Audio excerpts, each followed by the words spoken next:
Bismillahirrahmanirrahim. Assalamualaikum warahmatullahi wabarakatuh. Mga kapatid, tatalakayin ko itong pagnanakaw, theft and robbery sa Pilipinas. Ayon po sa artificial intelligence, humingi ako ng tulong. Ang reported nila, sabi nila, noong January to June 2023, ha? From January to June, yani February, March, April, May, June. 5 months only. 5 months sa Pilipinas, mayroong nangyayari, pag nanakaw at robbery, mayroong nangyayari 2,601. 2,601. Bakit? Hindi batas ang pinapairal hindi batas ng Islam pala. Hindi batas ng Islam ang pinairal. Dahil kung batas pa ng Islam ang pinapapairal, mga kapatid, wala itong ganyan. So, granting ng i-times 2 natin within, sabihin lang natin in 1 year, ha? Para, kuwan lang, in 1 year, how many? Dahil sa 2,000, not counting the 600, sabihin lang natin, in 1 year, mayroong 4,000. In 1 year, mayroong 4,000. In 2 years, 8,000. Meaning, in 10 years, there are 20,000 cases of theft and robbery sa Pilipinas. Okay? Mula noon, isinilang ka, hanggang ngayon, ang tanong, ilang libo na kaya ang magnanakaw nga nandoon sa ating kulungan, lambasted sa ating kulungan? Ilan? Ang tanong dito ba, kapatid, ito kasi pinapakita ko sa iyo kung ano ang kahalagaan ng batas ng Islam. Ito ay batas ng demokrasya, tingnan ninyo. Okay? Sinong nagpakain nitong mga magnanakaw? Ikaw at ako ang nagpakain sa kanila. Dahil buhis mo ang ginagamit, buhis ang ginagamit. Yung mga tax mo, ano bang requirements sa government, kuha ka ng NBI, kuha ka ng barangay clearance, kuha ka ng police clearance, nagbayad ikaw, etc. Yan, ang pangbayad, ginagamit din yan sa mga preso. Papakainin sila. Ikaw pang ninakawan, ikaw pang magpapakain sa kanila. Ha? Yan ang batas ng demokrasya eh. Another thing, may gwardya pa sila. Ikaw wala kang ang gwardya eh. Pero itong mga magnanakaw sa kulungan, mayroon pa silang gwardya. That is democracy. Ginogwardyahan pa sila. Ikaw nga, wala kang pambili ng gamot. Wala kang pambili ng gamot. Pero itong nabilanggo dahil sa pagnanakaw, kung mayroong lagnat sila, obligado ho ang government magbigay ng medisina sa kanila. Medical, paracetamol, etc. dahil may lagnat yan.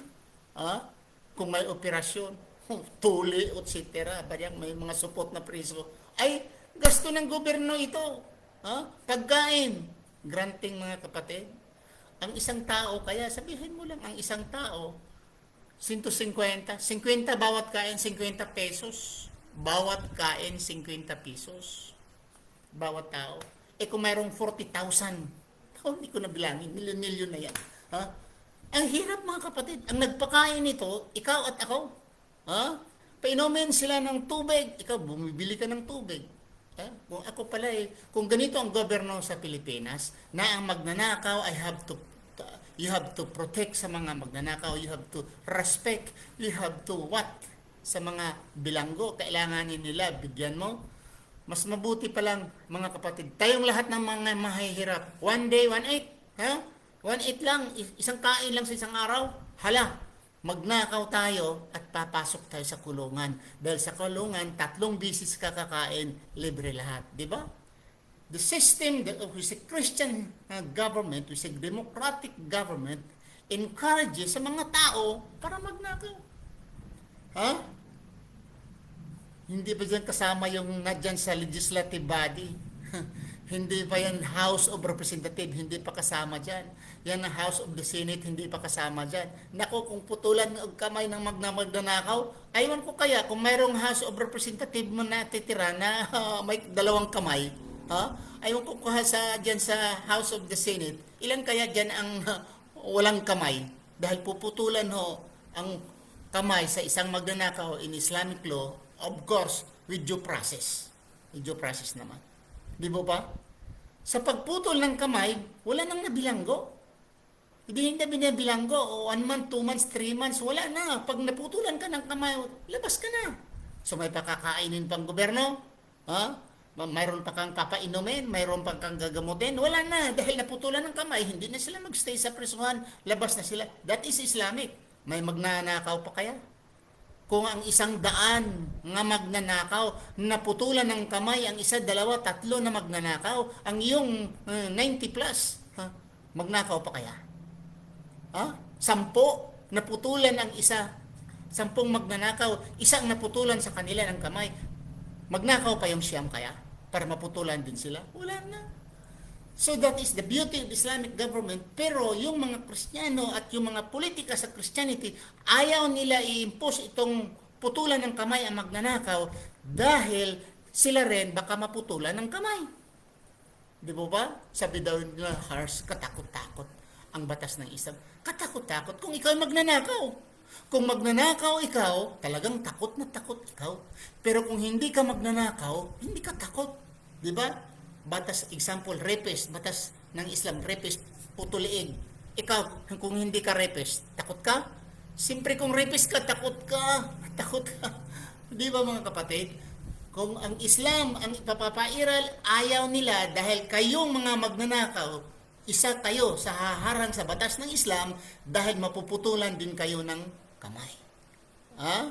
Mga marites, naku, hindi lang baka hindi lang latigo, baka pati yung dila maputulan kung may Islamic government, baka lang. Pero sigurado ko latigo. Yung mga marites diyan. So yun po mga kapatid.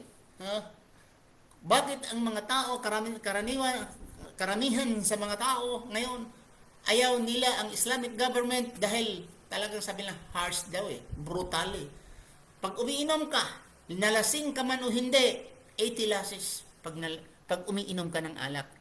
Bumibili ka, nagbibinta ka. Hindi ka man lang umiinom, pero nagbibinta ikaw. Nagbitbit ikaw ng alak dahil inutusan ikaw. Pag mahuli ka sa Islamic law, 80 lashes ang matatanggap mo. So mayroon pa kaya? Kung mayroon pa kaya magbibinta ng alak? Na-rape ang isang babae dahil sa alak. Nagpatayan ang dalawang magkapatid, magkaibigan, nagpatayan dahil sa alak. Na-aksidente dahil sa alak. Ang daming patay dahil sa kalasingan dahil sa alak. Bakit pa ang alak ay binibinta? Hindi naman pala nakadulot ng kaligayahan dahil karamihan ng nag-inom ng alak, kaibigan sa simula hanggang nalasing, nagpatayan sila. Di ba? Bakit ayaw natin, mga kapatid? Mayroon pa kayang lalasing kung ganyan ang batas sa Islam? Mayroon pa kayang mairip dahil kasi sa Islam hindi lang alak, pati drugs, marijuana, rugby, anything that intoxicates the mind, it is haram in Islam. It is punishable by law kung ikaw ay nag-take ng anything that intoxicates the mind, rugby, drug, etc., cocaine, whatsoever. So yan lang po mga kapatid. Ang mga magnanakaw, ayaw nila dyan sa House of Representatives, ayaw talaga nila yan. Putulan ang magnanakaw. The House of the Senate, ayaw nila talaga yan na putulan kamay ang magnanakaw. Dahil sila, baka masama din sa putulan ng kamay. Imagine naman, lahat ng representative natin, walang isang kamay. House of the Senate. Baka ang una pa dyan, si antivirus ang una dyan. Di ba? Maputulan, nagnakaw ng PhilHealth, baka maputulan ng una maputulan. Yun mga kapatid, masabi ko sa inyo, na kung ang Islam lamang ay naintindihan ng mga tao, mimithiin nila na magkakaroon ng Islamic na batas upang sa ganon maiwasan ang mga kriminalidad. Maraming salamat po sa inyong panonood, pakikinig, please pakishare. Ito po ang inyong lingkod Ibrahim Puncardas. Rumas akong magsabi, Subhanakallah, Allahumma bihamdika, asyhadu an la ilaha ant, astaghfiruka wa atubu ilaik. Assalamualaikum warahmatullahi wabarakatuh.